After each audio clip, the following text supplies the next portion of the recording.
दोस्तों, समरावता हिंसा मामले में नरेश मीणा 8 महीने जेल काट करके बाहर आए, लेकिन एक बार फिर से नरेश मीणा ने समरावता हिंसा मामले को जिंदा कर दिया है।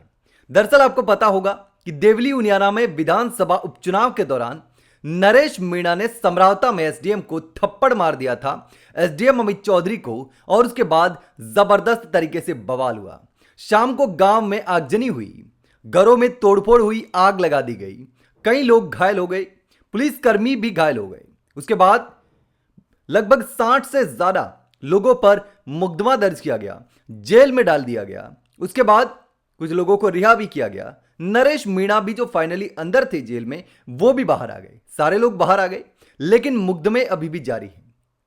अब नरेश मीणा ने इस पूरे मामले को लेकर मोर्चा खोल दिया है और समरावता के लोगों से जो वादा किया था कि मैं आपको न्याय दिलाऊंगा और उनियारा से देवली में जिन गांवों को शामिल करना था उसको लेकर भी अब नरेश मीणा ने मोर्चा खोल दिया है। अब 11 सूत्रीय मांगों को लेकर नरेश मीणा ने देवली उनियारा में धरना शुरू कर दिया है, प्रदर्शन शुरू कर दिया है। प्रशासन से तकरीबन 2 घंटे तक बातचीत भी हुई थी एसपी कलेक्टर से, और कई मांगों पर सहमति भी बनी थी, जो कि प्रशासनीय स्तर पर और जो लोकल स्तर पर जिन मांगों पर काम किया जा सकता था उन मांगों पर सहमति बनी।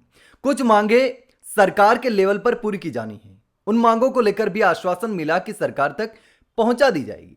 लेकिन अब नरेश मीणा ने जो मुख्य मांगे थी, समरावता प्रकरण में जो समझौता हुआ था और समझौते के तहत जो मुआवजा देना था और मुकदमे वापस लेने की बात थी, तो वो वापस लिए जाने चाहिए। जो मुआवजा दिया जाना चाहिए था, जिसकी घोषणा हुई थी, वो मुआवजा दिया या नहीं दिया, क्यों नहीं दिया, यह मामला। अब 14 गांवों को उनियारा में जोड़ने, देवली से हटा करके उनियारा में जोड़ने को लेकर ही उस गांव में समरावता में धरना शुरू हुआ था और गांव वालों ने मतदान का बहिष्कार कर दिया था।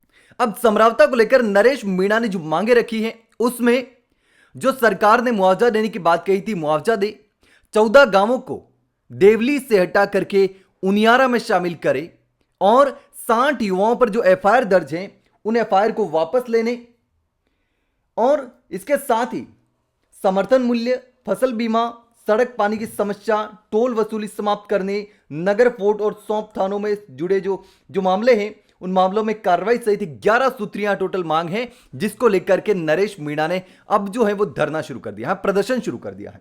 अब नरेश मीणा आंदोलन कर रहे हैं और जयपुर कूच करने का भी उन्होंने साफ तौर पर ऐलान कर दिया है कि अगर इन मांगों पर सहमति नहीं बनी तो जयपुर कूच किया जाएगा। अब लगातार नरेश मीणा को देखा होगा कि वो सड़कों पर आंदोलन कर रहे हैं। जब कोई नेता आवाज नहीं उठा रहा उस क्षेत्र की जनता की, तब नरेश मीणा सड़कों पर उतर करके प्रदर्शन कर रहे हैं, आंदोलन कर रहे हैं। चाहे वो देवली उनियारा का मामला हो या फिर जहां से नरेश मीणा ने अभी उपचुनाव लड़ा था, अंता विधानसभा सीट, अंता विधानसभा में भी नरेश मीणा गए थे। हालांकि उतने ज्यादा अंता को लेकर सक्रिय नहीं दिख रहे, लेकिन फिलहाल देवली उनियारा में जिस तरीके से नरेश मीणा को जो समर्थन मिला था और जहां से नरेश मीणा को पॉपुलैरिटी मिली, पूरे देश में नरेश मीणा छा गए, चर्चा में आ गए।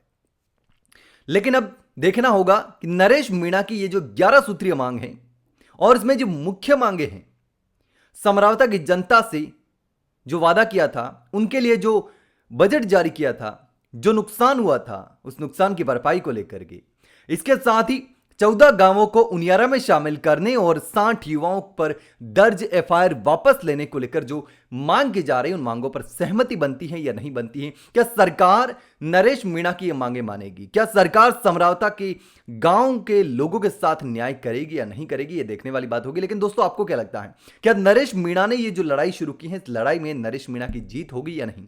दोस्तों, आपको क्या लगता है, कमेंट में जरूर बताना।